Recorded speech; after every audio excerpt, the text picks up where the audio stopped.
Hello, everyone. Good to see you. Hope you're having a wonderful Friday.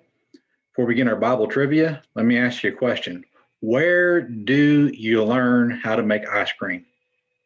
Sunday school, of course. Oh, two lawyers are walking through the woods, and they saw a bear. And the bear, it looked like it was going to come toward them. And so one of the lawyers opened up his briefcase and he pulled out his running shoes and put them on real quick. And the other lawyer said, "What are you doing? You'll never outrun that bear." And the lawyer said, "I don't have to outrun the bear. I just have to outrun you." Sounds like a couple of lawyers, doesn't it? All right, let's go ahead and get to our Bible trivia questions. Our first question is this: in what condition were Shadrach, Meshach, and Abednego when they came out of the blazing furnace? The fire had no effect, they smelled of smoke, or their hair was singed. Daniel 3, verse 27 tells us that the fire had no effect. Didn't even singe your hair. Amazing. Number 2, in King Nebuchadnezzar's decree, whom did he order everyone to worship? Was it a statue, the god of Shadrach, Meshach, and Abednego, or Marduk? Daniel 3, verse 28 through 29 tells us that the answer is that it was Shadrach, Meshach, and Abednego, or the god of Shadrach, Meshach, and Abednego, not them.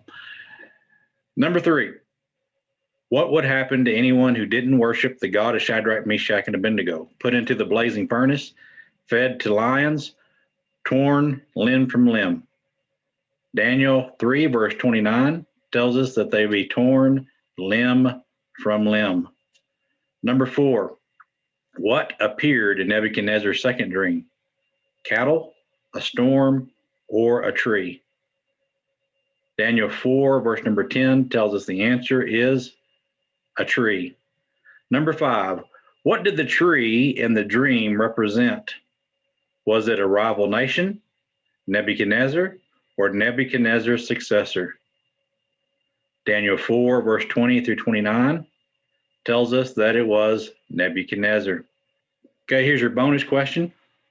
What did the dream foretell? What did the dream foretell? The answer is found in Daniel 4, verses 24 through 25.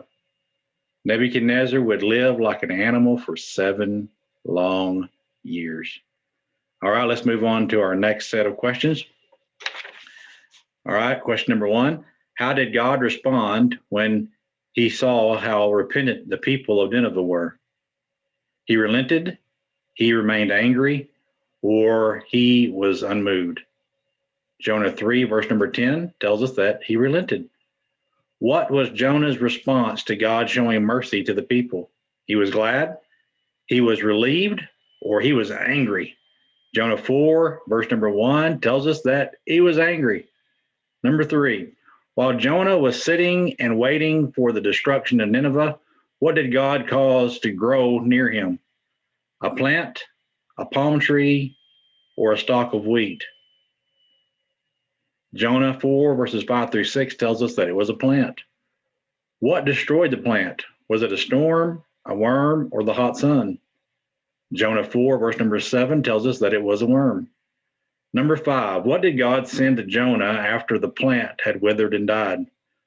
Rain, another planet, an east wind.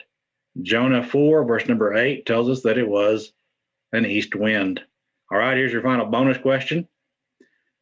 How many people in Nineveh didn't know the difference between their right and left hands?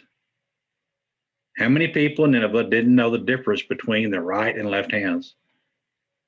Jonah 4 and verse 11 tells us that the number was 120,000 people. All right. Don't know how well you did on that. Most of those were pretty easy. A few of them might have gave you some trouble, but tell me how you did down in the comments, and I hope you have a great weekend.